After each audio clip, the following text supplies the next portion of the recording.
Hello, sleepy soul. The night is quiet, the world is asleep, and something is waiting in the dark. Before we begin, subscribe to the channel and write your country and current time in the comments. Now listen carefully. Have you ever looked at a toy and felt watched? Not the way a doll looks when it's just staring, but the way it knows things about you no one else does. My name is Laura. I was 32 when this started, living in a small suburban town in Ohio. I worked from home as a graphic designer, which meant my days were mostly quiet.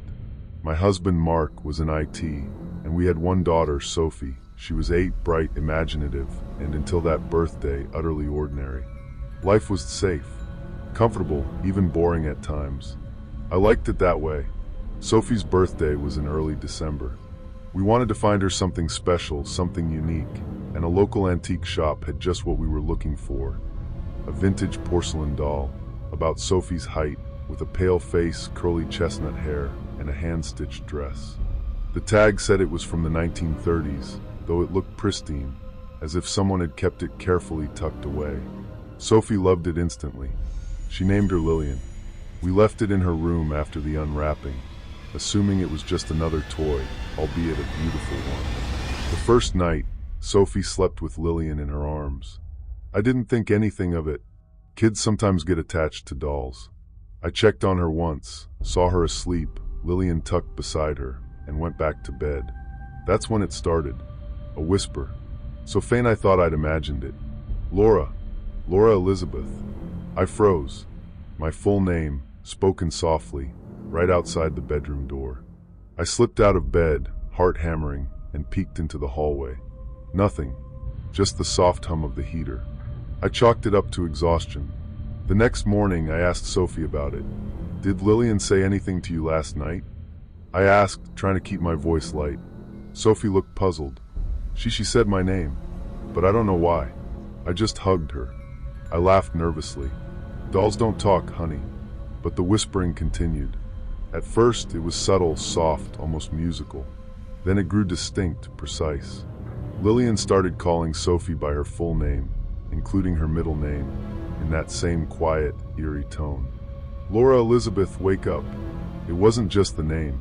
The doll began telling secrets, things only Mark and I knew. The night I almost spilled coffee on my laptop, the one page I'd left open, the doll described it perfectly. Sophie would giggle and say, "Lillian told me, Mommy." I dismissed it as imagination at first. I told myself it was Sophie making it up, inventing a voice, talking to herself. But then it got darker. One evening, I was cooking dinner when Sophie came running to me. "Mom, Lillian says Aunt Sarah will get hurt." I froze. Aunt Sarah was visiting that week, perfectly fine, laughing in the living room. I told Sophie it was a joke. But a few days later, Aunt Sarah broke her wrist slipping on ice. My heart sank. I tried to hide it, thinking coincidence. But each prediction became too specific, too accurate. Mark started noticing. "Laura, it's like the doll knows things before they happen," he said one night, pale and pacing. "I know," I whispered. "I don't understand it." It wasn't just predictions. Lillian began giving Sophie instructions. Small ones at first, where to put things, which route to take to school, but then it grew more controlling. The doll would insist, and Sophie obediently would follow. I started documenting it, keeping a notebook. Every time Lillian said a name, I wrote it down. Each prediction had happened. People around us began experiencing minor accidents, some serious. My stomach churned when I realized the pattern. The doll didn't just know. It chose. The whispers started at night, constant now. Lillian's voice echoed from Sophie's room, soft and deliberate. I could hear it from the kitchen, sometimes even from the living room while Sophie slept. Laura Elizabeth. Uncle Peter. I'd write it down, my hands shaking, heart racing. The next morning, news on the local station confirmed Uncle Peter had a car accident. Nothing fatal, but enough. I tried burning the doll. Lillian survived. Every scorch mark vanished by morning. I tried putting it in storage, in the garage, even the attic. It reappeared on Sophie's bed, perfectly positioned, smiling. By now, I wasn't sleeping. I wasn't eating properly. My heart sank into my stomach as the door clicked shut behind me one night, and I realized I was completely alone. Someone was watching, and I had no way out. Sophie slept peacefully, oblivious, hugging the doll like nothing had changed. I called the police. They came the next day. I explained everything, showed them the notebook. The doll sat there, porcelain face calm, staring. They humored me, nodded politely, took the notes, and left. I was left with Mark, trembling, feeling like a lunatic. The doll's predictions became impossible to ignore. Lillian started naming people outside our immediate family. Neighbors, co-workers, strangers we knew from town. Sophie would relay the messages with eerie precision, her voice sweet, obedient, but hollow. One night, I woke to a whisper, clear and deliberate. Laura Elizabeth. Mark. I felt my pulse in my ears, hands trembling, as I fumbled for the keys to the car. Every second felt stretched, like time itself was conspiring against me. Mark slept beside me, unaware. I couldn't wake him. The doll's eyes, from the corner of the room, gleamed in the moonlight. I drove to the hospital. Mark had a minor heart attack that evening, completely unexpected. Lillian's voice had warned me. I realized then it wasn't just predicting, it was orchestrating, nudging events toward inevitability. The turning point came 2 nights later. I was in the kitchen, exhausted, barely coherent, when the whisper came again. Laura Elizabeth, it's time. I turned slowly. The doll was no longer on Sophie's bed. It stood in the doorway, porcelain face flawless, dress clean, hair curling just right. Sophie sat on the floor, perfectly still, eyes wide. "Mom, she said she's ready," Sophie whispered. I wanted to laugh at my own paranoia, but the whisper of footsteps from the hallway made me freeze, every nerve screaming that I was not imagining this. The doll began moving toward me, slowly, deliberately, unnervingly precise. Its tiny hands lifted as if to beckon me closer. I grabbed Sophie, running toward the door, trying to escape, but the hallway seemed longer than it should have been. Shadows stretched unnaturally. Lillian followed, every step silent. My chest burned, heart hammering. I could feel panic rising, raw and primal. Mark woke to the chaos. Together, we shoved the doll outside, hoping sunlight or air would neutralize it. Lillian simply sat on the porch, waiting, perfectly still, as though nothing had happened. We called the police again. This time, they were less patient.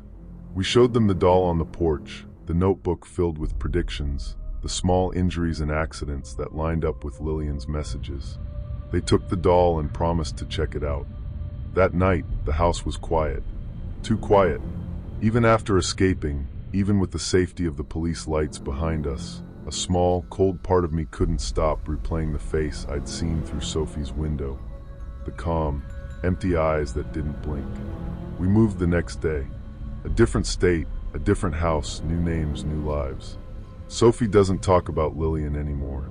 I try not to think about the whispers, the predictions, the doll that seemed to know everything about us. But sometimes when I'm alone, cleaning the living room or folding laundry, I swear I hear it. A whisper, soft but unmistakable. Laura Elizabeth.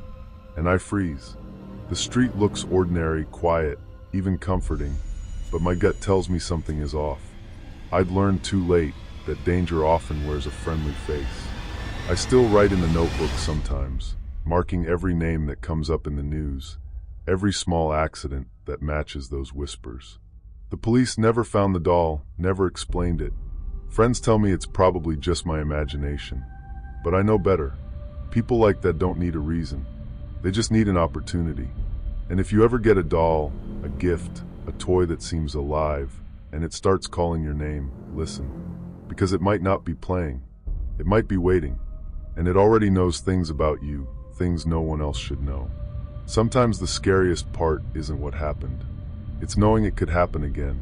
And every time I hear a child whisper my full name, I remember Lillian. I remember the predictions. I remember the way her eyes never blinked. Story 2. Have you ever inherited something and immediately regretted it? Something that should have been a gift, but instead felt like a warning? That's exactly what happened to me when I inherited my grandfather's old workshop. My name's Ethan. I was 24 at the time, living in a quiet little town in upstate New York. My life was ordinary. I worked at a small accounting firm, had a few friends I hung out with on weekends, and spent most evenings reading or binge-watching crime documentaries. My grandfather, a man I barely knew, had been a recluse, a skilled craftsman who built toys and dolls that, as everyone said, were lifelike in a way that made people uncomfortable. I never expected to hear from his lawyer, but one morning a letter arrived, official-looking, heavy. He had left me the workshop, tools, materials, everything. He'd passed away peacefully, they said, though no one really knew much about him these past 20 years. I thought I'd sell it, maybe turn the property into something profitable. But curiosity, that same dangerous spark that ruins most ordinary lives, made me visit first. The workshop sat at the edge of town, hidden behind overgrown hedges and a rusty iron gate that squeaked when I pushed it open. I parked my car and stepped inside. The air smelled of old wood, varnish, and something faintly sweet like candied sugar. Dust motes floated in the sunlight streaming through the grimy windows. And then I saw them. Dolls. Dozens of them. Lined up on shelves, perched on workbenches, dangling from hooks. Some were cracked, some with chipped paint, but all had faces. Faces that looked familiar. Faces that, at first, I couldn't place. I reached out, brushing a finger across one of the dolls, a little girl with blonde hair and ringlets. My skin prickled. For a moment, the room blurred, and I saw her face in the real world, terrified, her hands clutching a kitchen counter as she screamed. I yanked my hand back. What the hell? The sensation passed as quickly as it came. I shook my head, told myself it was exhaustion, imagination. But the dolls were all over town. Not literally, but in my mind. Every missing person I had ever read about, every news clipping I had seen pinned to the library's bulletin board, faces stared back at me from the shelves. And the more I touched them, the more I saw. A boy drowned in the river behind the high school. A teenager locked in a garage for hours. A woman trapped in a burning apartment. The dolls captured it all, every last moment before life ended. I tried to leave, but when I blinked, I noticed something horrifying. A new doll had appeared. No one had put it there. I hadn't. But it was sitting in the middle of the workbench, small, fragile, the face unmistakably familiar. It was my friend, Jamie. I wanted to laugh, but the whisper of fear crawling down my spine made me freeze. My phone buzzed. A text from an unknown number. Do you see now? I bolted. I ran out of the workshop, slammed the door behind me, and for a few nights, I stayed with friends, afraid to look at my grandfather's property. But curiosity, that damned curiosity, kept clawing at me. 2 weeks later, I returned. The dolls were different. They were arranged in a circle, facing the center of the room, where the new doll, Jamie, sat. And when I looked closer, I realized each doll's eyes were tracking me, following my every movement. I touched Jamie's doll. The vision hit immediately. I was standing outside his apartment, listening to muffled screams through the walls. And then it ended. Jamie was gone. I hadn't moved, hadn't breathed, and my hand still rested on the doll's tiny shoulder. Panic set in. I grabbed the doll, ran out to my car, and drove. The streets of the town looked ordinary, quiet, even comforting, but my gut told me something was off. The world seemed unchanged, but I could feel it watching. The workshop, the dolls, my grandfather's handiwork, they were alive in some way I didn't understand.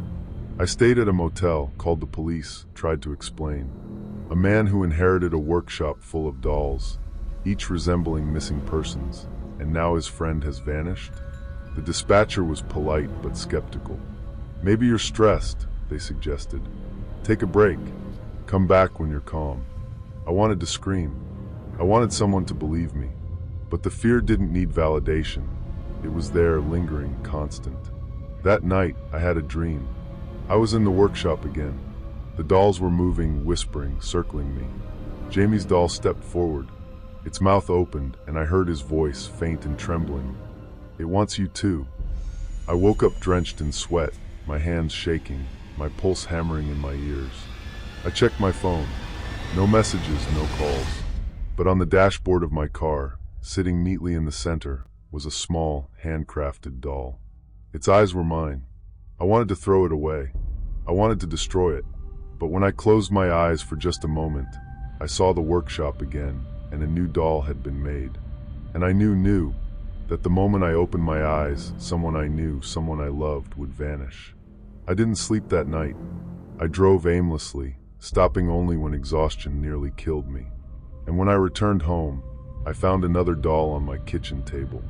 My neighbor, Claire, smiling, frozen, her doll-perfect features staring blankly at me.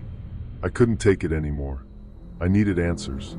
I went back to the workshop, flashlight shaking in my hand. Dust hung thick, heavy, and the smell of varnish mixed with something rotten, faintly coppery like dried blood. The dolls were everywhere. They were not just lined up, they were crawling, shifting slightly, as if the wood and cloth were flexible, organic. I touched one on a shelf, and a vision hit. A man in a dark alley. My grandfather. Not old, not frail, but smiling, working with tools, chiseling faces into wood. The people weren't missing by accident. They weren't random. He had made them. He had captured their last moments, stored them in these dolls, and somehow, they were continuing the work. The workshop itself was alive, creating new dolls whenever I wasn't looking, whenever I blinked, whenever I slept. I ran out, slammed the door behind me, and never returned.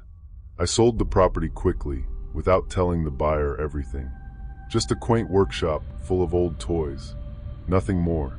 But sometimes, late at night, I wake up to the sound of wood scraping wood, of tiny whispers, of a doll being placed somewhere in the darkness of my apartment. And I know every time I close my eyes, I am not safe.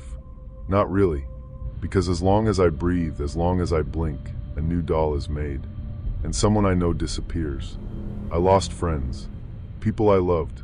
I can't tell you how many. I stopped counting after the third. And every time, I think I'm safe. Until I see the eyes. The tiny wooden eyes, staring at me from some shadow I didn't notice, some shelf I never cleaned. I've moved cities, changed my number, locked my doors. But the dolls, my grandfather's curse, they find a way. And the worst part is that it's never random. It's deliberate. It's watching me learning, waiting. And someday, someone I love will be gone again. Sometimes I think about destroying them, burning the workshop, every doll. But I've seen what happens when someone tries. The new dolls appear instantly, somehow, somewhere. It's like the curse doesn't need the workshop anymore. It just needs me to exist. I live with it now. Constant vigilance. Sleep is measured. Every shadow, every faint creak, every corner I glance at, it could be a new doll staring back at me. And you'd think this only happens in movies. I wanted to tell myself it was imagination, paranoia, stress. But sometimes in the quiet hours of the night, I hear the faintest scraping of wood, and I see it, a new doll, made in the dark, waiting for me to blink. So if you ever inherit something old, something forgotten, something crafted by hands that you don't truly know, think carefully before you touch it. Because some legacies aren't blessings, some are curses, and some dolls, made from the last moments of people who are gone, will keep counting down until it's your turn.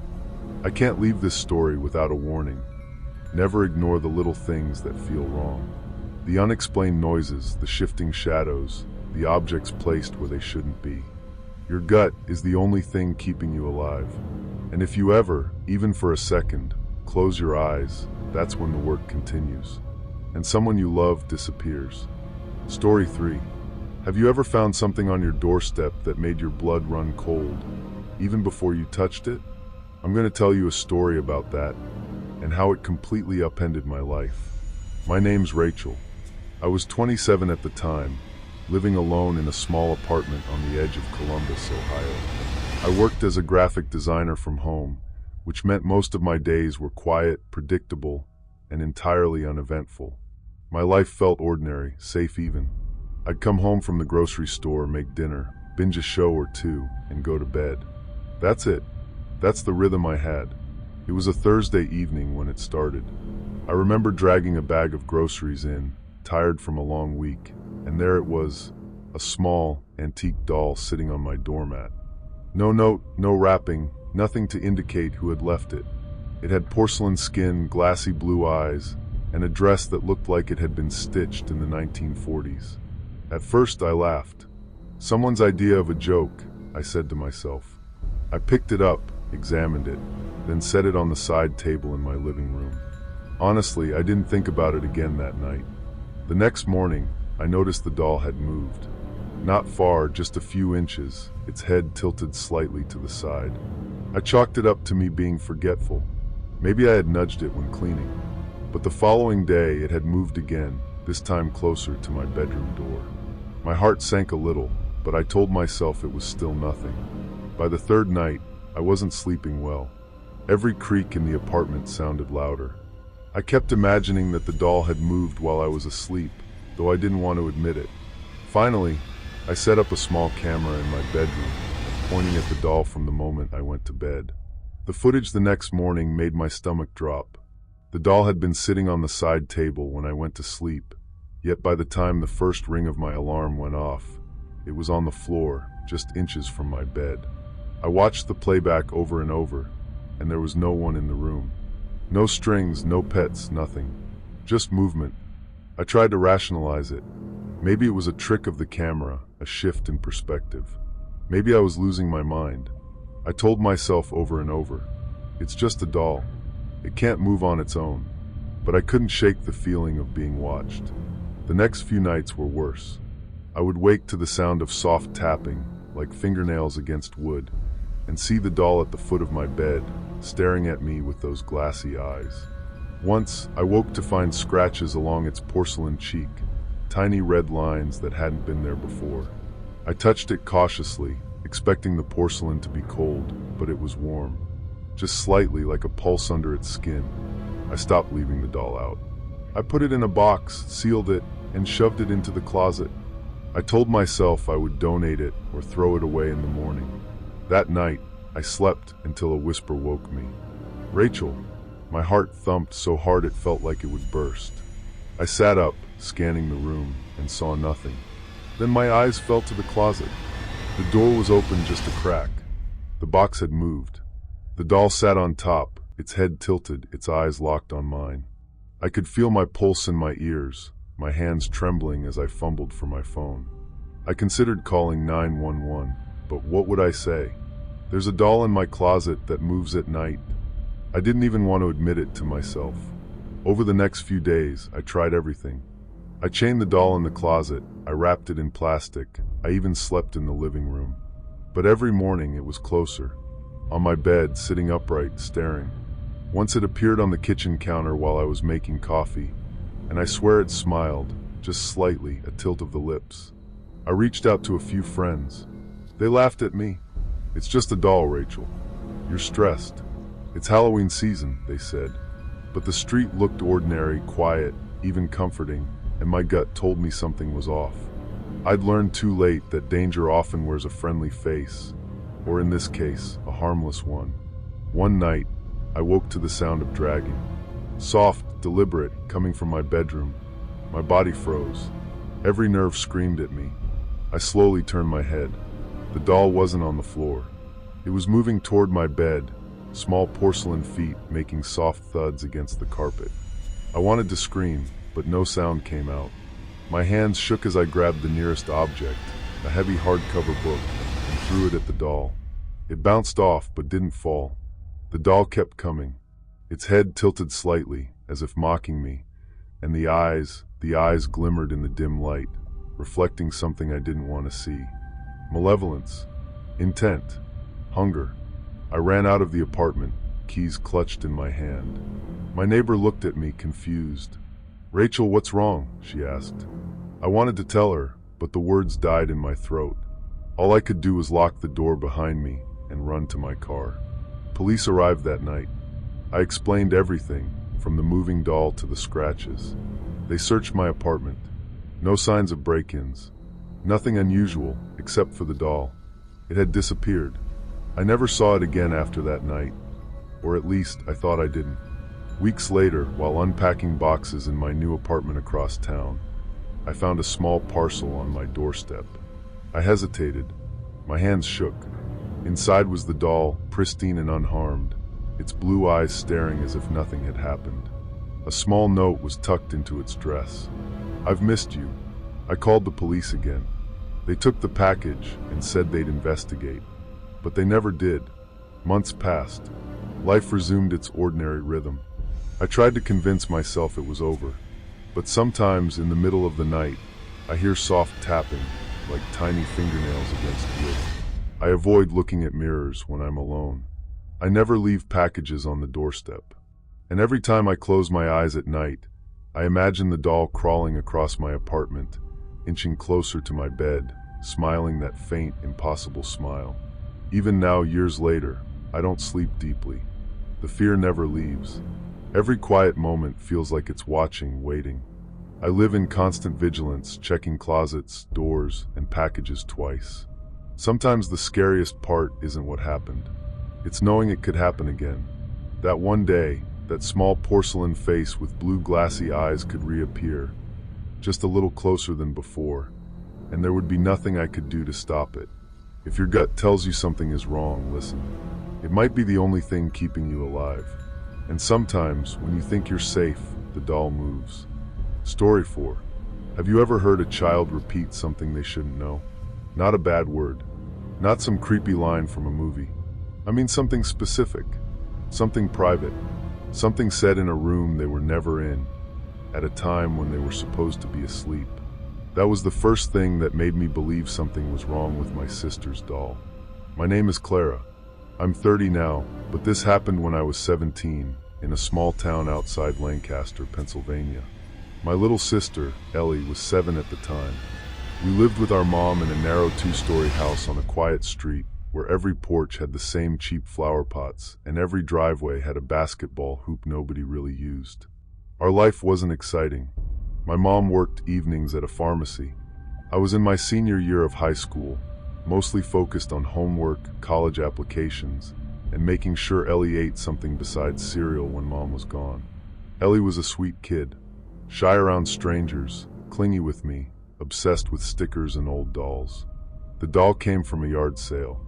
I still remember the Saturday because it had rained that morning, and everything smelled like wet grass and old cardboard. Mom had stopped at this little yard sale 2 streets over, one of those sad ones where people lay out baby clothes, cracked mugs, DVDs, and random holiday decorations on folding tables. Ellie found the doll in a plastic bin under a table. It was porcelain with a pale face, painted blue eyes, and brown curls that looked too shiny to be real hair. Its dress was yellowed lace, and one of its little shoes was missing. I didn't like it immediately, but not in a dramatic way.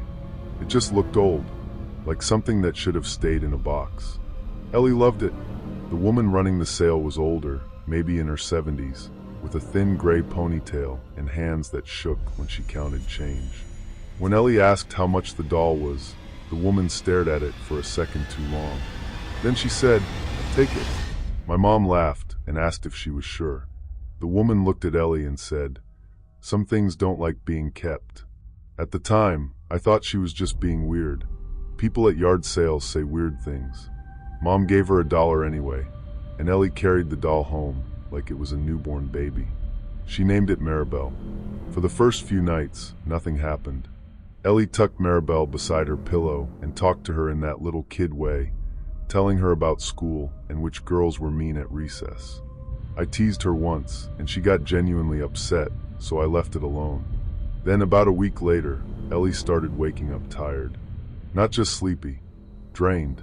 At breakfast, she'd sit over her cereal with dark half-moons under her eyes, her spoon hanging from her hand. "You okay?" I asked her one morning.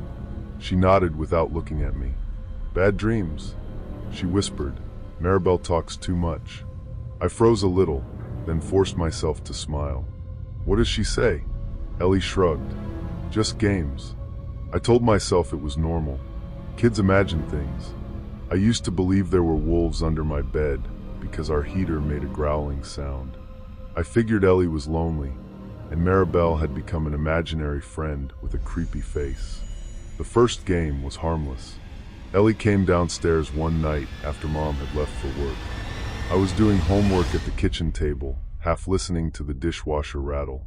She stood in the doorway in her pajamas, holding Maribel by one stiff arm. "Maribel says I have to put all the spoons in the freezer," she said. I looked up. "Why?" She says they're too warm. I almost laughed. It was so random. Tell Maribel she can do it herself. Ellie didn't laugh. She just stared at me with this serious, scared expression. She said if I don't, something will crack. That bothered me, but I still played along. I helped her put 3 spoons in the freezer, told her the game was over, and sent her back to bed. At 2:13 that morning, I woke up to the sound of glass breaking. My heart sank into my stomach as the noise echoed through the house. I ran downstairs with my phone in my hand, convinced someone had broken in. But it was just the kitchen light fixture.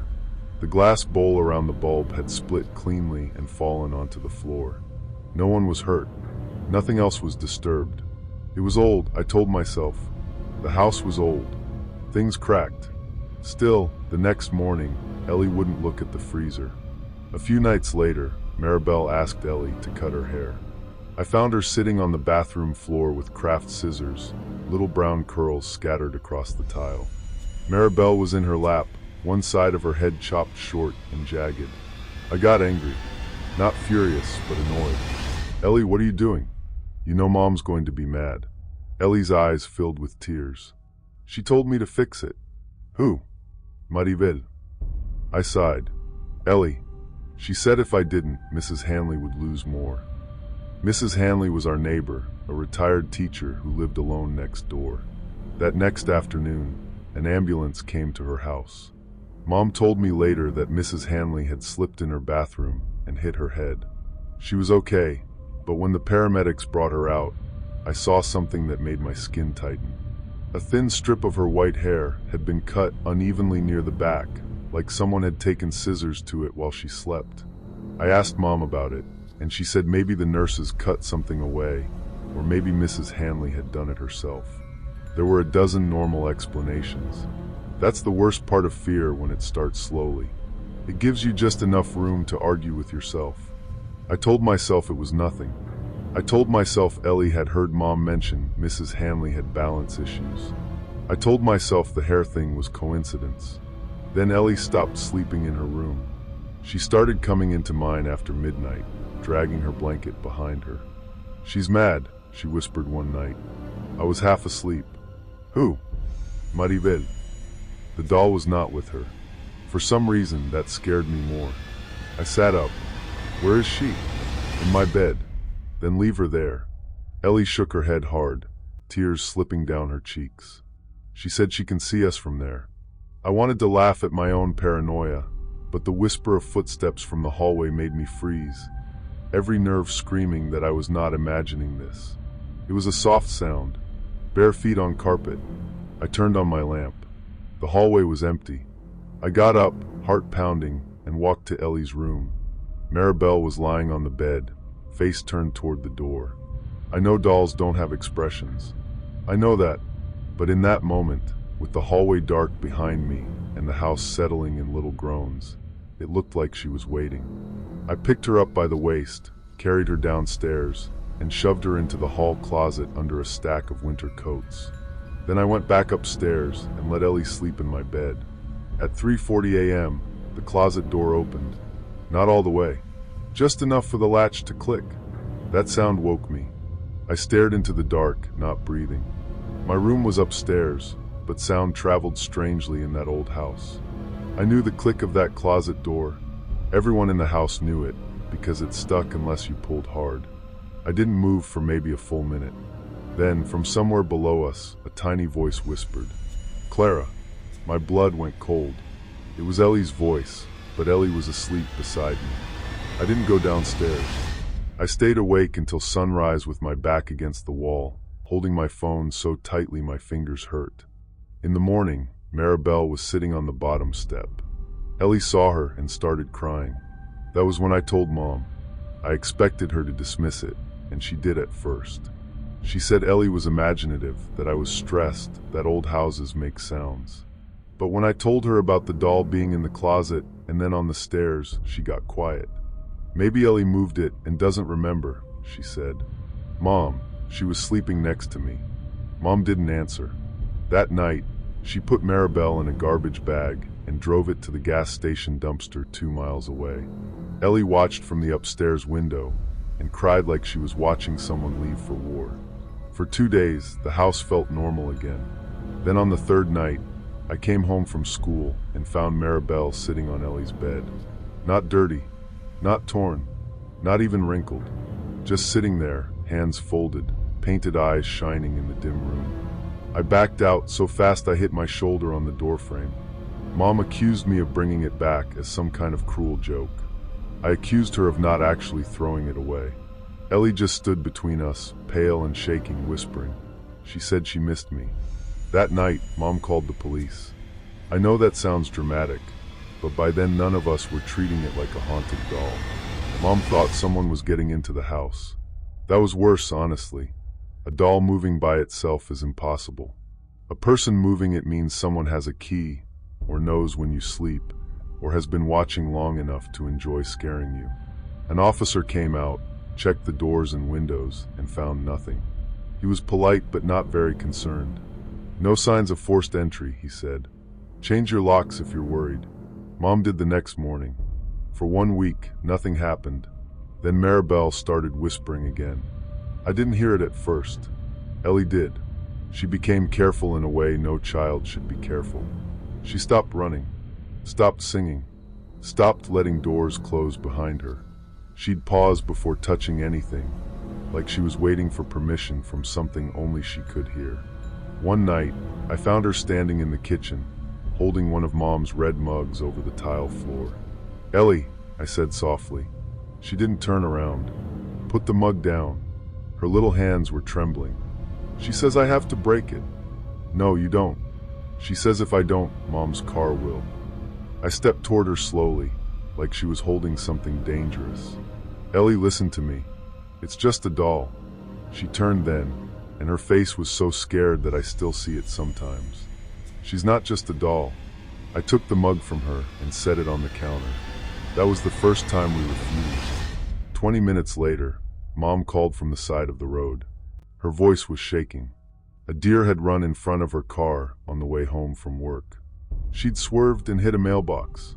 She wasn't hurt, but the front bumper was crushed and the windshield had a long crack across it. After that, Ellie obeyed every whisper. Maribel told her to move shoes from one side of the room to the other. The next day, a kid at school tripped during gym and sprained his ankle. Maribel told her to tear the corner off a family photo. The next morning, my aunt called crying because her wedding album had been ruined by a leak in her basement.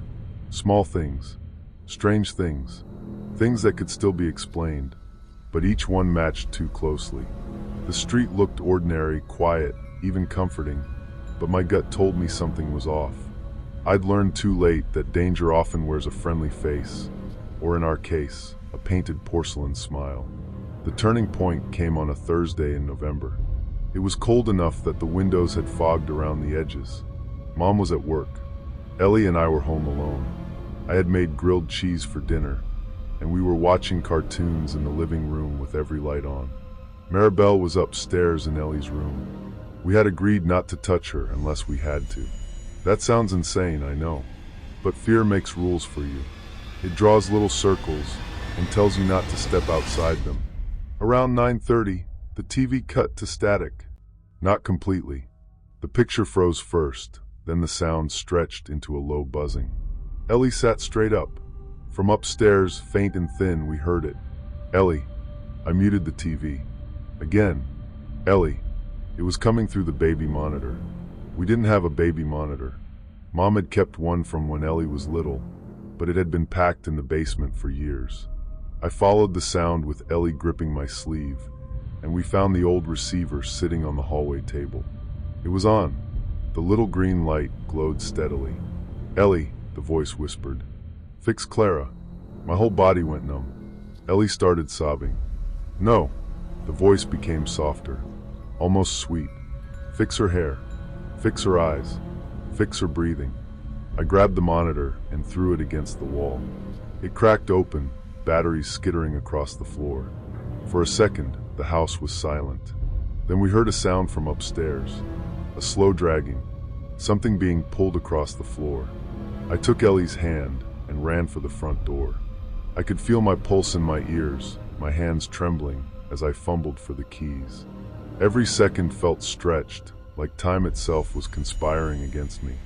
The deadbolt wouldn't turn. I tried again, harder. Nothing. From the stairs came a soft thump. Then another. Something was coming down. Ellie screamed. I turned and saw Maribel on the stairs. Not walking.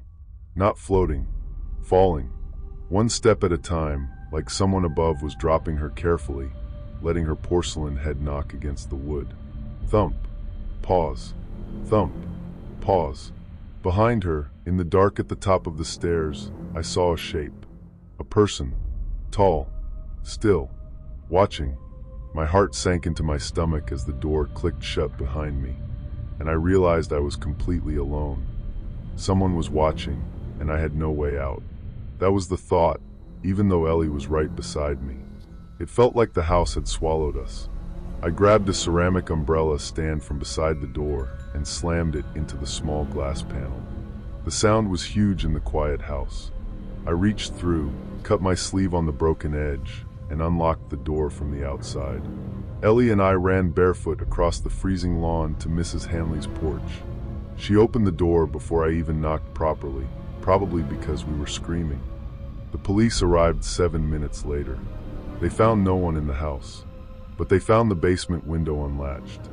They found muddy marks on the laundry room floor, and behind the insulation near the stairs, they found a small wireless speaker taped inside the wall. Later, they found another one in Ellie's room, hidden inside the vent. Maribel wasn't haunted. That's what the detective told us.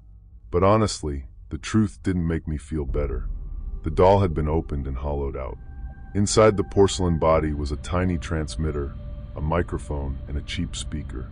Someone had been talking through it, listening through it, making Ellie believe the doll was alive. The person who did it was never officially caught. The police questioned a man named Daniel Reeves, who lived 3 houses down. He was in his 40s, quiet, the type of neighbor who shoveled his sidewalk and waved at everybody. He had been at the yard sale the day Ellie got the doll. Mrs. Hanley told police she'd seen him standing near our trash cans once, and another neighbor had noticed him parked facing our house late at night. But suspicion isn't proof. They searched his garage and found old baby monitors, wires, tools, and photos of neighborhood houses, but nothing that tied him cleanly to us. He moved away 2 months later, before anyone could do much else. The part one still can't explain is the accidents. The light fixture, Mrs. Hanley's hair, Mom's car, the school injury, all the little punishments that came after Ellie didn't listen. Maybe he caused some of them. Maybe he knew things before they happened. Maybe he was watching so closely that he could make coincidences feel like threats. Or maybe there was more to Maribel than wires and batteries. I don't like saying that. I prefer the version where it was just a disturbed man with too much time and a sick fascination with a little girl. That version is awful, but it makes sense. It belongs in the world I understand. The other version doesn't. After the police took Maribel, Ellie slowly became herself again, but not completely. She slept in Mom's room for almost a year. She hated dolls after that. Even stuffed animals made her nervous if they had hard plastic eyes. I changed too. I check vents now. I check closets. I never ignore a door that sounds like it opened by itself. When I stay in hotels, I cover the peephole and unplug anything that looks old or out of place. People think fear fades when the danger is gone. It doesn't. It just gets quieter. Even after escaping, even with the safety of the police lights behind me, a small, cold part of me couldn't stop replaying the face I'd seen through the window. The calm, empty eyes that didn't blink. Because when Mrs. Hanley let us inside that night, I looked back once. Our front door was wide open. The porch light was swinging a little from the wind. Police sirens were still far away. And in Ellie's bedroom window upstairs, I saw Maribel, sitting there, watching us. The police said that wasn't possible. They said the doll was found at the bottom of the stairs when they entered the house. Maybe they were right. Maybe panic made me see something that wasn't there. But Ellie saw it too. She never told the police. She only told me years later, when we were both adults and thought enough time had passed to talk about it. She said that when she looked up at the window, Maribel's mouth moved. Not much, just enough. And even from across the street, through the cold and the sirens and Mrs. Hanley crying behind us, Ellie knew what the doll had whispered. Not fixed. Story 5. Have you ever walked into your apartment and felt like the walls themselves were watching you? Not just ordinary shadows or the hum of appliances, but something deliberate, silent, and aware. My name is Claire, and I was 29 when it began. I lived alone in a small downtown apartment in Portland. My life was quiet, work at a publishing company, a few friends scattered across the city, evenings spent reading or watching old movies. Predictable, safe, boring honestly, which is why I never expected that one lazy Saturday morning at the flea market would change everything. It was there, tucked between stacks of tarnished silverware and dusty picture frames, that I found her. A porcelain doll, about 12 inches tall, in a faded lace dress. Her hair was a deep auburn, perfectly curled, and her face had this strange, calm expression. The tag said collector's item, 1920s. I was drawn to her, though I didn't know why. Maybe it was the meticulous detail, the way her eyes seemed almost alive. I bought her on a whim, wrapped in brown paper, and named her Eloise. I set her on a small shelf in my living room. At first, she was just a doll, a decoration really. I even laughed at the way she seemed to watch me when I walked past. That night, I fell asleep on the couch after reading. Around 3 in the morning, I woke to the faintest sound, a shuffle. I froze. The room was dark.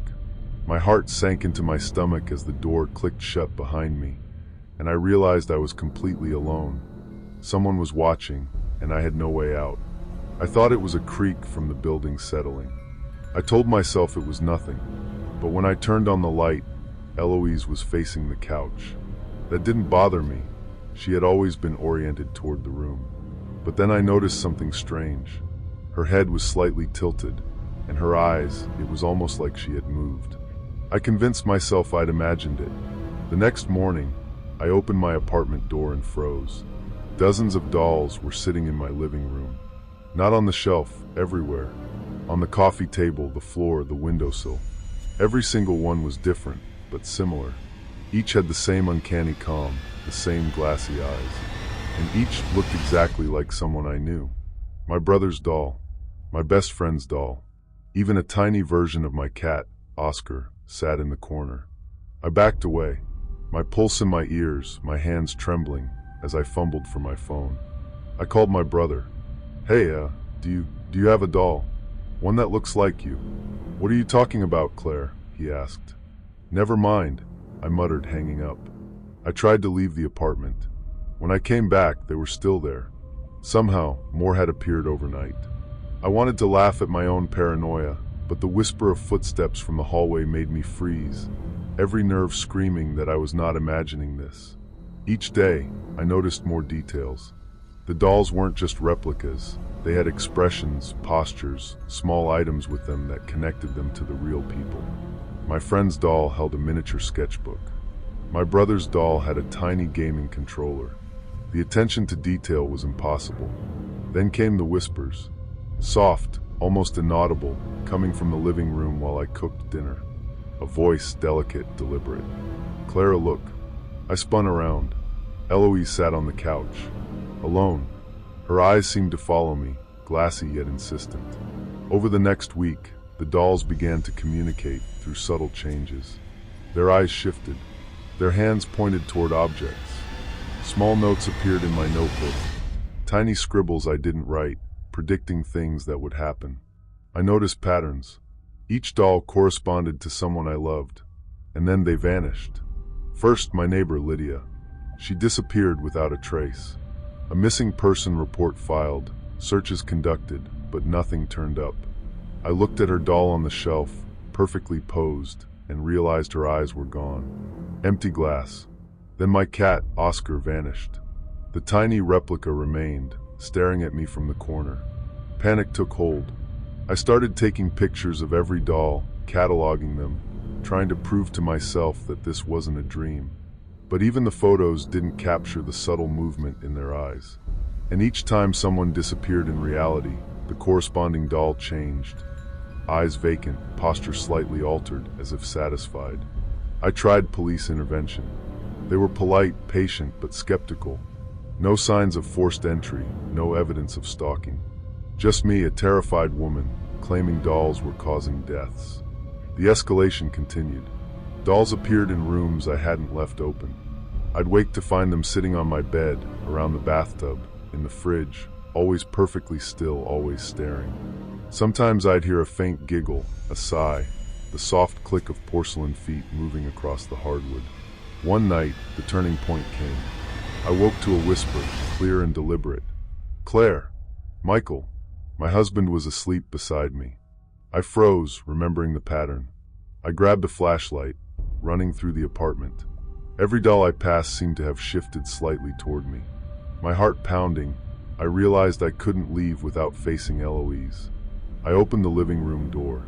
The dolls formed a semicircle around Eloise. The porcelain collector's doll now held a tiny knife. Its tiny hand pointed at Michael, still sleeping. I screamed, lunging for him. Eloise's eyes met mine. Cold, empty, calculated. I grabbed every doll I could, throwing them into boxes, bags, even the bathtub. I locked the doors, barricaded myself in the bedroom with Michael. That night, I couldn't sleep. The whispers continued, faint, almost coaxing. "Claire, they belong to me." I called a friend for help. We drove to the police station, bringing what dolls we could carry. Officers were patient, but didn't know what to do. Evidence was surreal. Dozens of dolls, some of antique porcelain, some strangely lifelike with uncanny details. No fingerprints, no signs of manipulation. I wanted to laugh at my own paranoia, but the whisper of footsteps from the hallway made me freeze, every nerve screaming that I was not imagining this. After hours, we returned to my apartment with police. Everything inside was gone. Dolls, notes, even the smallest objects they'd used. The entire collection vanished. Relieved, I tried to return to normal, but normal never returned. Months later, news reports began arriving. People I knew, in cities far away, disappearing under strange circumstances. Small details of their lives mirrored what I'd seen in the dolls. My stomach sank. The pattern hadn't stopped. I sold the apartment, changed phones, emails, social media, every trace of my life. Still, the fear never left. Every time I hear a faint shuffle, a porcelain click, a whisper that sounds like someone's breathing in the corner of a room, I stop. I freeze. My pulse races. Even now, years later, I keep a single notebook with me, writing down every oddity, every unexplained disappearance, every fleeting shadow that seems familiar. My life is smaller, quieter. I avoid gatherings, gifts, antiques. I live cautiously, obsessively. The street looks ordinary, quiet, even comforting, but my gut tells me something is off. I've learned too late that danger often wears a friendly face. That sometimes a harmless-looking doll is not harmless at all. That something or someone might be collecting lives, one loved person at a time. I've never found Eloise. I've never stopped hearing the faint, precise whisper of a tiny porcelain voice calling names. Sometimes the scariest part isn't what happened. It's knowing it could happen again. And every time I see a doll, perfectly still, perfectly watching, I remember the eyes of those replicas, empty and satisfied, and I wonder who they'll take next. If your gut ever tells you something is wrong with a gift, a toy, a harmless collectible, listen. It might be the only thing keeping you alive, because the collector never stops. Story 6. Have you ever looked at a photograph and felt like it was alive? Like the shadows were moving just out of the corner of your eye, and the people in it weren't the only ones watching? My name's Daniel. I was 27 when this started. I live in a quiet suburb in upstate New York, the kind of neighborhood where everyone knows everyone's business, and nothing much ever happens. My life was ordinary, work in marketing, evenings spent scrolling through social media, weekends with friends. Safe, predictable, boring even. That's why I didn't expect what came with a box of old family photos I inherited from my grandmother's attic to completely unravel everything. It was an overcast Saturday when I found the box.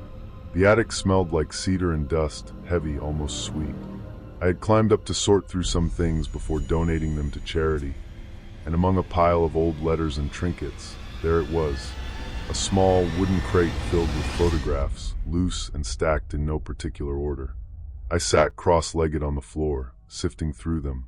Most were ordinary family snapshots, picnics, birthdays, weddings, but then I noticed something odd. In the background of almost every photo, there was a doll.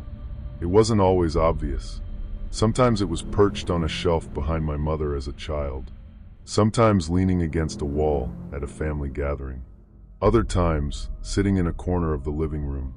Its eyes were dark, round, unblinking. And the more I looked, the more I realized something terrifying.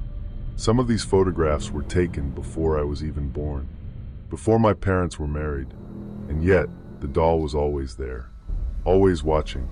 I told myself it was nothing. It's just a coincidence, I muttered. Maybe my grandmother collected dolls. Maybe someone in the family had staged these photos. But my chest tightened every time I saw its black eyes staring back. The first real incident happened that evening. I had scanned some of the photos into my computer to preserve them, and when I zoomed in on one from the 1970s, I saw the doll clearly in the corner of the living room. My grandmother, smiling at the camera, seemed unaware. Out of curiosity and a strange, irrational need to assert control, I opened Photoshop and removed the doll. I saved the edited image, leaned back in my chair, and felt a little better. Relief, even. I told myself it was silly to get creeped out by a doll in an old photo. I went to bed that night, exhausted. The rain was falling lightly against my window, the kind of soft patter that usually puts me to sleep. But I couldn't stop thinking about that doll, and a cold sense of being watched pressed against my skin. Around 2 a.m., I woke to a sound. Something small, scraping against my floor. I froze, breath shallow. My heart sank into my stomach as the door clicked shut behind me, and I realized I was completely alone. Someone or something was in the apartment. I flicked on the bedside lamp.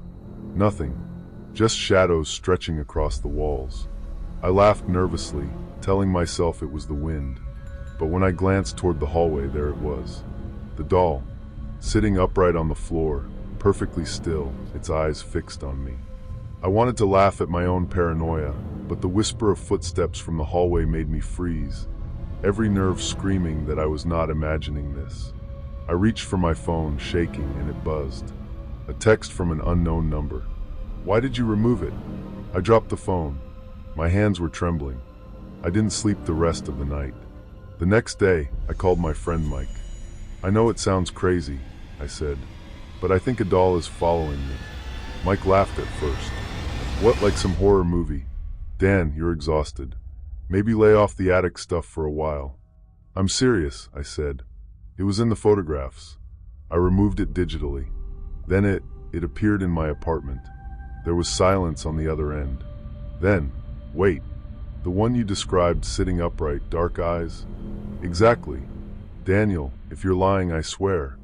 I'm not lying. By evening, I was convinced I had to get rid of the photographs entirely. I boxed them up and put them in the back of my car, planning to burn them. That night, however, I saw it again. The doll, this time on my living room couch. Not the one from the attic. This was new. Different hair, different dress, but unmistakably in the same style. Watching, waiting. I realized then that removing the doll from the photographs hadn't ended anything. It had just brought it closer. Days passed, and the doll appeared more frequently. In the kitchen, in the bathroom, even on my pillow. I became hyper-aware of every shadow, every sound. The street looked ordinary, quiet, even comforting, but my gut told me something was off. I'd learned too late that danger often wears a friendly face. I started documenting every sighting. Notes in a journal, photographs on my phone. Each time I blinked, I feared that when I looked again, a new doll would be there. And it always was. Always. One night, I woke to a whisper. "Remember me?" I sat upright, hands trembling. The room was empty. I tried to convince myself I had dreamed it. But when I turned, the doll was perched on the edge of my desk, its eyes dark and deep, impossibly knowing. I could feel my pulse in my ears, my hands trembling as I fumbled for the keys to my car. I didn't care where I was going. I just needed to get away.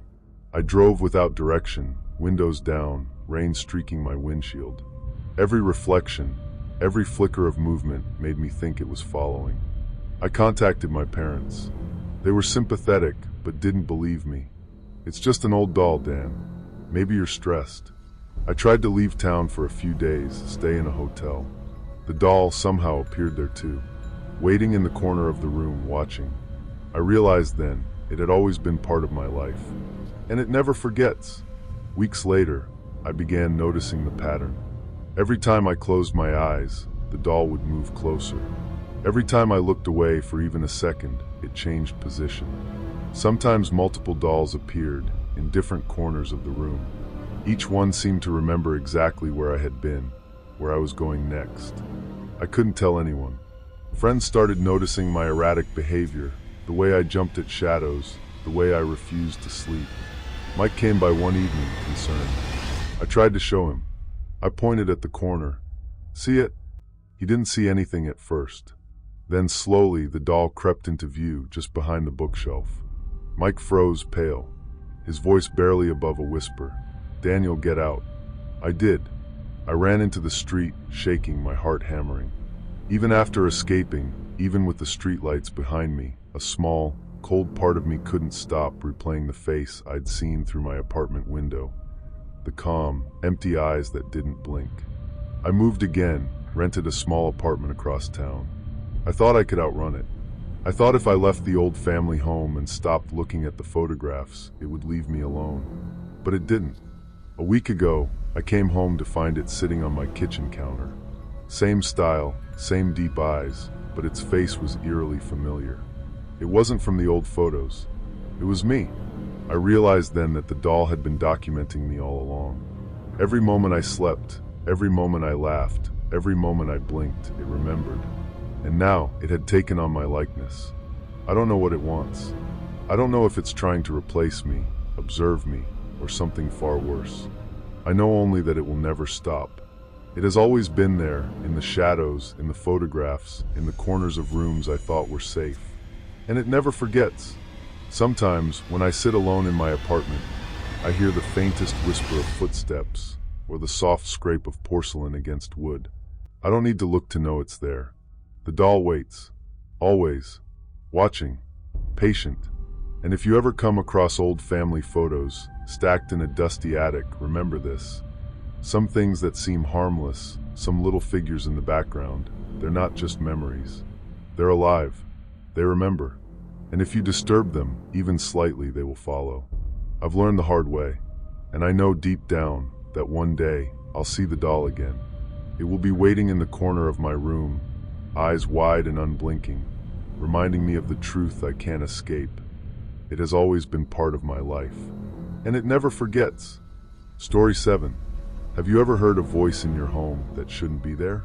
Not through the phone, not on the TV, but right there, whispering your name and sounding eerily familiar? That's what happened to me, and I still don't know how I survived it. My name is Emily.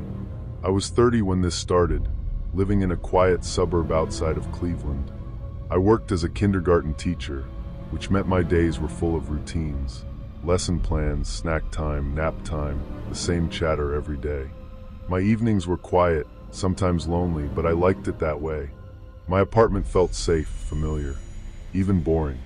It began with my son Liam, bringing home a talking doll from a neighborhood yard sale. He was 7 at the time, and he begged me to let him keep it. The doll was old, dressed in a faded blue dress with little white lace trim, porcelain skin, and glassy brown eyes that seemed too sharp for a toy. I was hesitant, but Liam promised he'd take care of it. The first night, the doll sat on his dresser, and nothing happened. He played quietly, said goodnight, and I tucked him in. I didn't think much of it until Liam called me from his room at 2 in the morning. "Mom, Mom," his voice was shaky. I rushed in, heart racing, only to find him asleep. But the doll, it was turned toward him. Its lips moved, slowly. I froze. "Liam," I whispered. He stirred, mumbling something incoherent, eyes still closed. I picked the doll up and put it in the closet. Nothing else happened that night. I chalked it up to stress, or maybe my imagination. The next evening, Liam came running to me. "Mom, it talked to me today." I forced a smile. "What do you mean?" "It had said hi, and it sounded like Grandpa," Liam said, eyes wide. My father had passed 2 years earlier. He had a soft, comforting voice. I laughed nervously, but inside my stomach twisted. Dolls don't talk, and if they did, they certainly don't sound like someone who's dead. Over the next few days, the doll's speech escalated. It wasn't just hi or good night. It started giving instructions.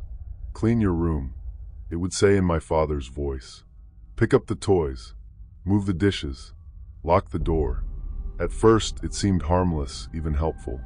Liam was obedient, and I appreciated the break. But one morning, I found the neighbor's cat dead behind the couch. Liam insisted he didn't touch it, and the doll was perched on his bed, staring at me as if proud. I tried to rationalize it. Kids have vivid imaginations, I told myself. Cats wander off. Maybe it's coincidence. But deep down, I knew it wasn't. Then the instructions became more specific, darker. "Make sure no one goes into the kitchen tonight. If anyone tries, remove them." I froze when I heard it. Remove them?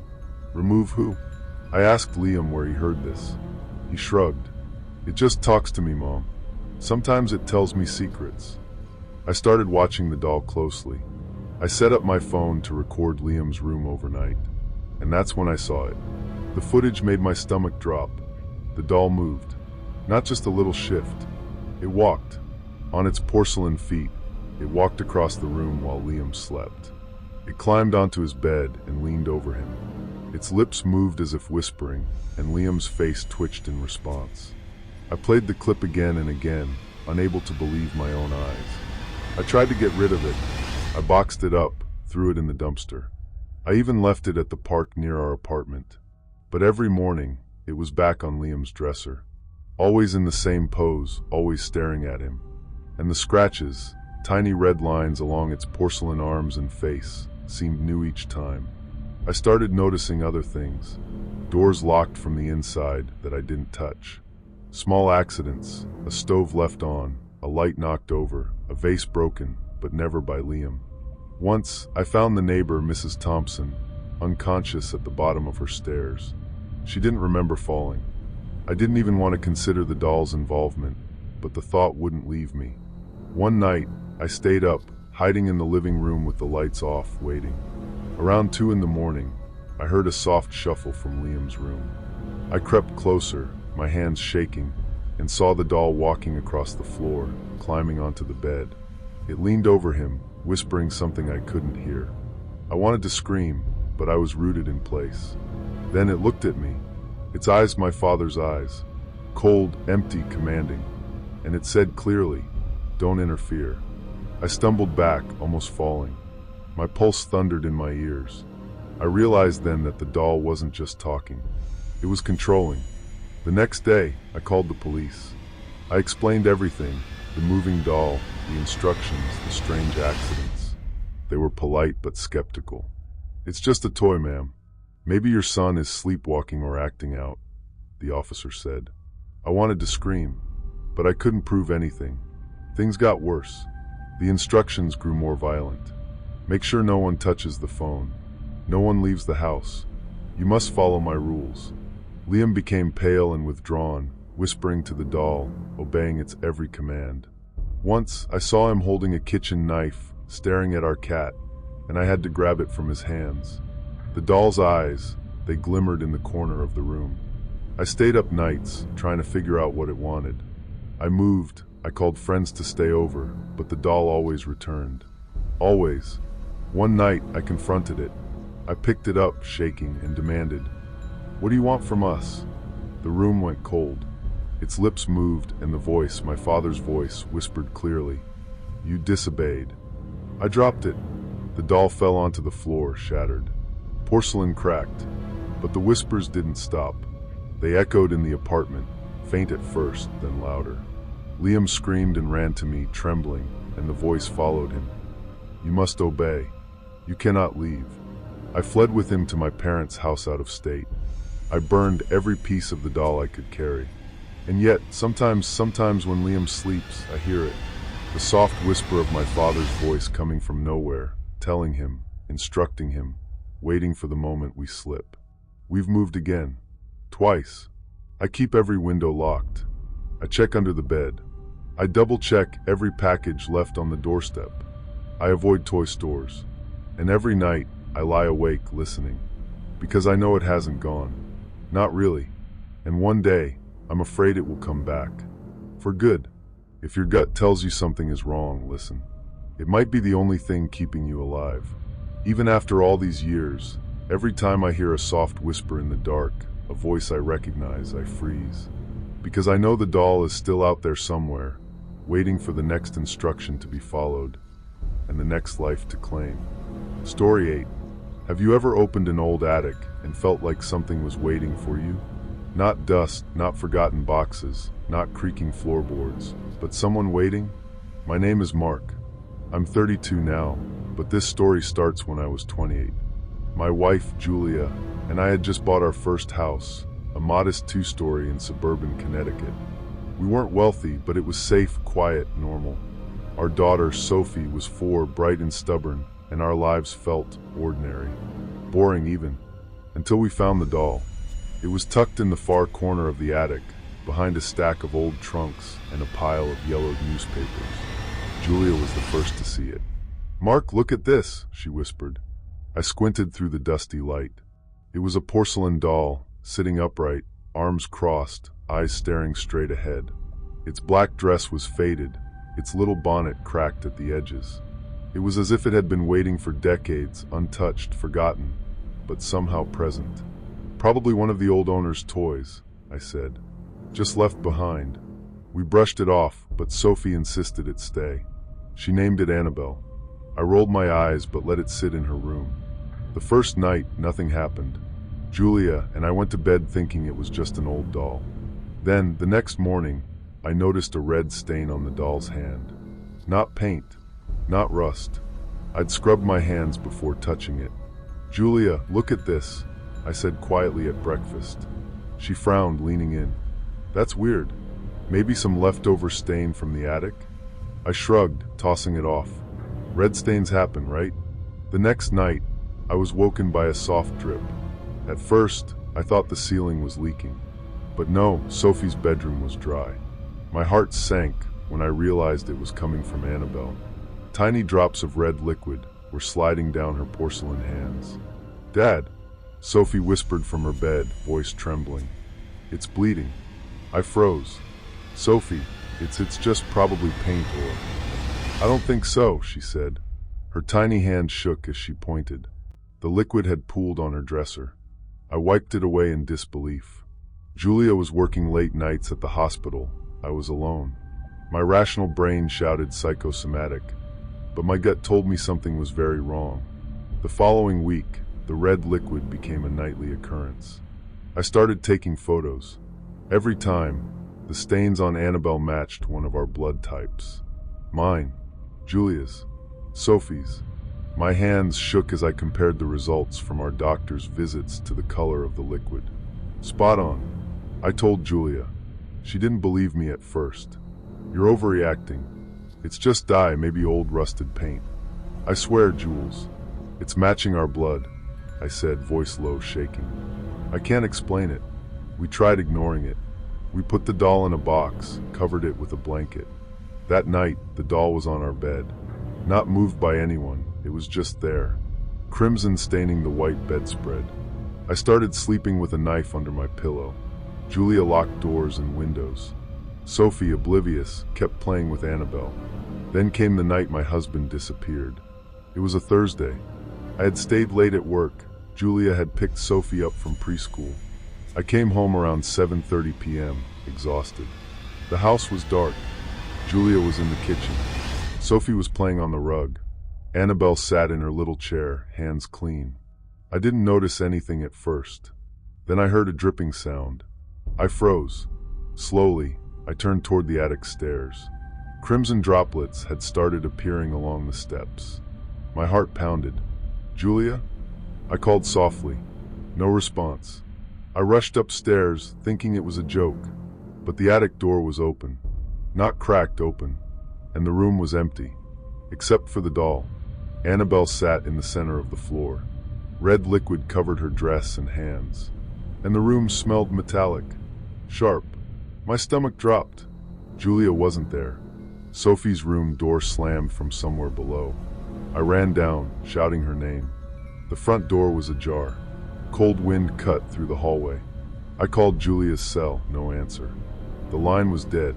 Panic clawed at my chest. I searched the house frantically. The neighbors' porch lights were on, but no one answered my knocks. Then I saw it, footprints in the snow, leading from the front door to the edge of the property. Julia had vanished. No car, no signs of struggle except the open door and the red stains leading back to Annabelle. I ran to the police station, leaving Sophie with a neighbor. They took a report, but they didn't have much to go on. No forced entry, no ransom, just a missing woman and a doll covered in what looked unmistakably like blood. Days passed. Julia never returned. The police found nothing. No CCTV, no trace. Just the doll, sitting on Sophie's dresser, cleaner than ever, as if nothing had happened. I couldn't explain it. I refused to touch it. Sophie didn't understand why I was suddenly terrified of her friend. But she would go into her room at night, whispering, "Annabelle misses Mommy." I moved the doll into the basement, locked it in a chest. I even sprinkled salt around it, laughed at my own superstition, but the next morning, the chest was open. The doll sat on the steps, hands red again.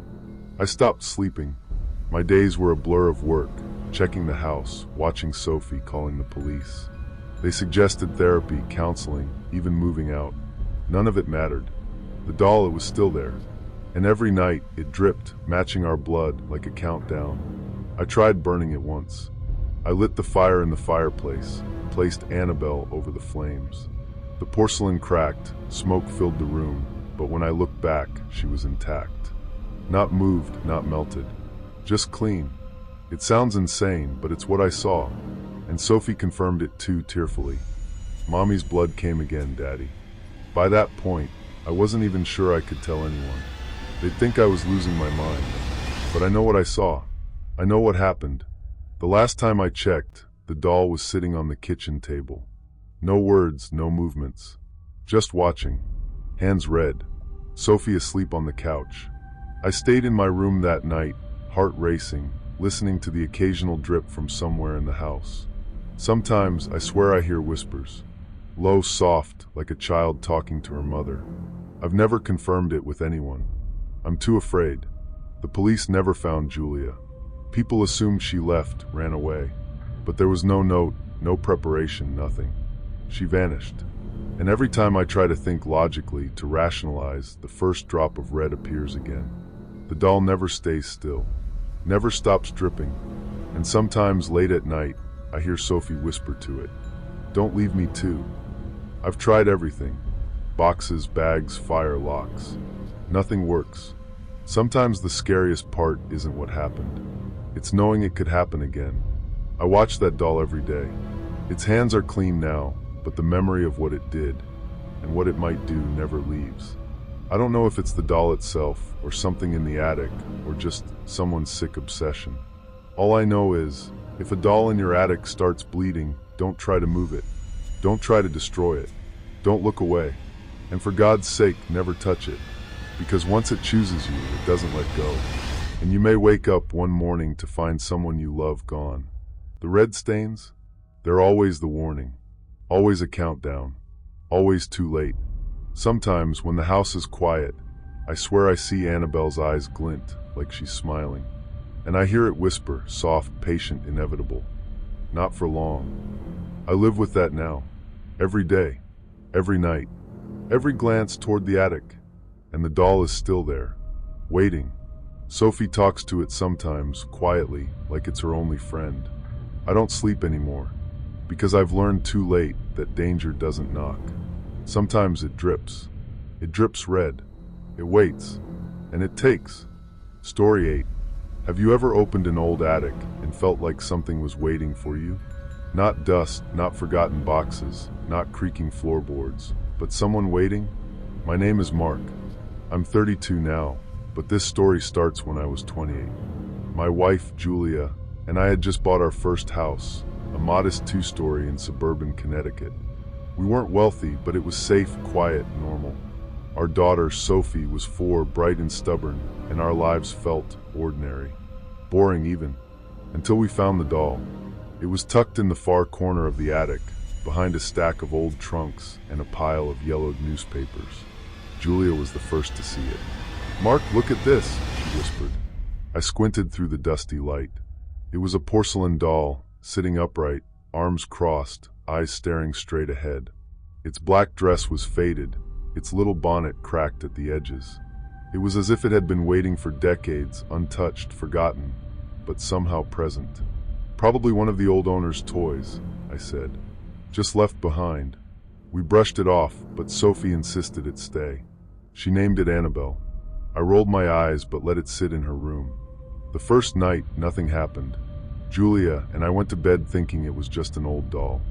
Then, the next morning, I noticed a red stain on the doll's hand. Not paint, not rust. I'd scrubbed my hands before touching it. "Julia, look at this," I said quietly at breakfast. She frowned, leaning in. "That's weird. Maybe some leftover stain from the attic?" I shrugged, tossing it off. Red stains happen, right? The next night, I was woken by a soft drip. At first, I thought the ceiling was leaking. But no, Sophie's bedroom was dry. My heart sank when I realized it was coming from Annabelle. Tiny drops of red liquid were sliding down her porcelain hands. "Dad," Sophie whispered from her bed, voice trembling. "It's bleeding." I froze. "Sophie, it's just probably paint or..." "I don't think so," she said. Her tiny hand shook as she pointed. The liquid had pooled on her dresser. I wiped it away in disbelief.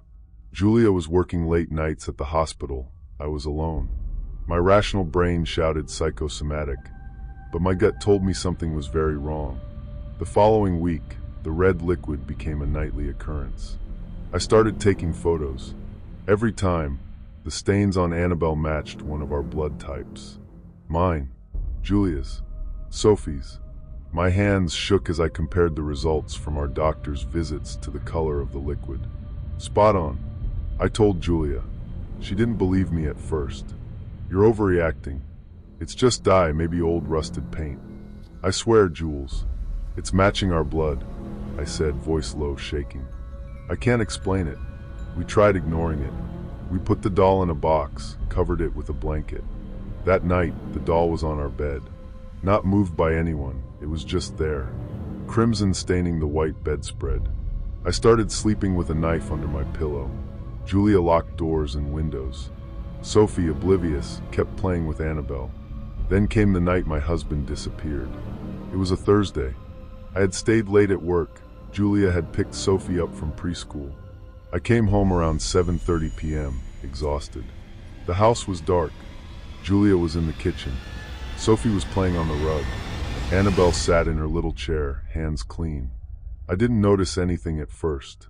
Then I heard a dripping sound. I froze. Slowly, I turned toward the attic stairs. Crimson droplets had started appearing along the steps. My heart pounded. "Julia?" I called softly. No response. I rushed upstairs, thinking it was a joke, but the attic door was open. Not cracked open, and the room was empty, except for the doll. Annabelle sat in the center of the floor. Red liquid covered her dress and hands, and the room smelled metallic, sharp. My stomach dropped. Julia wasn't there. Sophie's room door slammed from somewhere below. I ran down, shouting her name. The front door was ajar. Cold wind cut through the hallway. I called Julia's cell, no answer. The line was dead. Panic clawed at my chest. I searched the house frantically. The neighbors' porch lights were on, but no one answered my knocks. Then I saw it, footprints in the snow, leading from the front door to the edge of the property. Julia had vanished. No car, no signs of struggle except the open door and the red stains leading back to Annabelle. I ran to the police station, leaving Sophie with a neighbor. They took a report, but they didn't have much to go on. No forced entry, no ransom, just a missing woman and a doll covered in what looked unmistakably like blood. Days passed. Julia never returned. The police found nothing. No CCTV, no trace. Just the doll, sitting on Sophie's dresser, cleaner than ever, as if nothing had happened. I couldn't explain it. I refused to touch it. Sophie didn't understand why I was suddenly terrified of her friend. But she would go into her room at night, whispering, "Annabelle misses Mommy." I moved the doll into the basement, locked it in a chest. I even sprinkled salt around it, laughed at my own superstition, but the next morning, the chest was open. The doll sat on the steps, hands red again. I stopped sleeping. My days were a blur of work, checking the house, watching Sophie, calling the police. They suggested therapy, counseling, even moving out. None of it mattered. The doll, it was still there. And every night, it dripped, matching our blood like a countdown.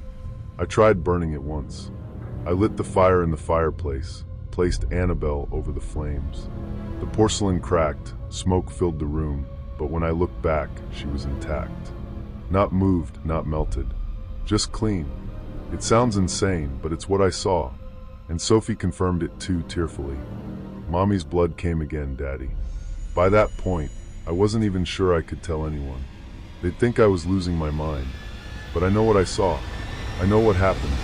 The last time I checked, the doll was sitting on the kitchen table. No words, no movements. Just watching. Hands red. Sophie asleep on the couch. I stayed in my room that night, heart racing, listening to the occasional drip from somewhere in the house. Sometimes I swear I hear whispers. Low, soft, like a child talking to her mother. I've never confirmed it with anyone. I'm too afraid. The police never found Julia. People assumed she left, ran away. But there was no note, no preparation, nothing. She vanished. And every time I try to think logically, to rationalize, the first drop of red appears again. The doll never stays still, never stops dripping. And sometimes late at night, I hear Sophie whisper to it, "Don't leave me too." I've tried everything. Boxes, bags, fire, locks. Nothing works. Sometimes the scariest part isn't what happened. It's knowing it could happen again. I watch that doll every day. Its hands are clean now, but the memory of what it did and what it might do never leaves. I don't know if it's the doll itself, or something in the attic, or just someone's sick obsession. All I know is, if a doll in your attic starts bleeding, don't try to move it. Don't try to destroy it. Don't look away. And for God's sake, never touch it. Because once it chooses you, it doesn't let go. And you may wake up one morning to find someone you love gone. The red stains? They're always the warning. Always a countdown. Always too late. Sometimes, when the house is quiet, I swear I see Annabelle's eyes glint, like she's smiling. And I hear it whisper, soft, patient, inevitable. Not for long. I live with that now. Every day. Every night. Every glance toward the attic. And the doll is still there. Waiting. Sophie talks to it sometimes, quietly, like it's her only friend. I don't sleep anymore. Because I've learned too late that danger doesn't knock. Sometimes it drips. It drips red. It waits. And it takes.